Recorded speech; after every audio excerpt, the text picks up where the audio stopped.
Aitor, Baiona txipian gaude, herri baskaria daukago hemen, giro ederra dagone, eta lekue ere, bai.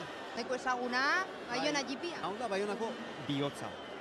Hemen zezen plaza dago hurbil, trinketa, pilota jokoak hemen bertan, hemen daukazu, trinketa famatua hori, hemen gazte inguru dagon hori elkarteak, nahi, ostatuak, denbora pasa egiteko edoze tenoretan.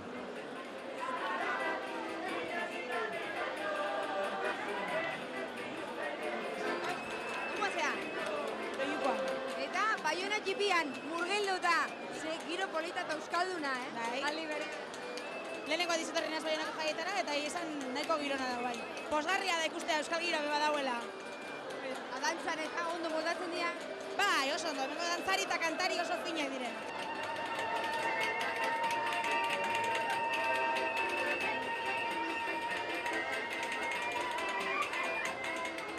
Baiona tipia zen, historikoki, herri parte zaharrena, hau jakin behar da, Baiona hemen sortu zen. Hau leno, ikusten da, egia da, lurra dela, baina leno hau ikasi lurraren gainan zegoen. Hori historiako gauza da, ez? Eta hartarako du honek garantzia bakatu, auzo bezala, Baionan. Eta lekurik politena zein da? Asko daude hemen, ez? Eliza, txoko ederrak, Bai, eskalagunarekin musukatzeko, hori da. Leku oso polita daude bai herri barnean. Konparatzeko pixka bat Iruñarekin konparatzeko, hemen antza, itxura badu, hango ziudadela eta alako leku haiekin. Eta giro euskalduna aurkitzeko ona, etorri behar da. Ez Baiona txipira. Ez da oso euskalduna? Bai, hori bai, arrazoina daukazu. Baina giro euskalduna ere zabaldu egin da. Leheno, astapenan hemen konzentratuak gehiago zen. Baina zabaldu egin da, giro euskalduna beste auzoetan ere.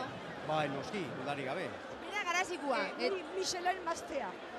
Bai, zigarriko jende hona da. Eta zu nogua zara? Ba, ni garazikoa. Ere bai. Ni Elizondo sortua. Bai. Eta ze egiten ari zara, Baroin Baionan? Besta. Janta edan. Kantuz. Bai, nik ez dut edaten ura dau, ura pixkat. Bistan dena ura dela. Ura da, Horda, esatezu oso ondo abestu dezuna. Nola?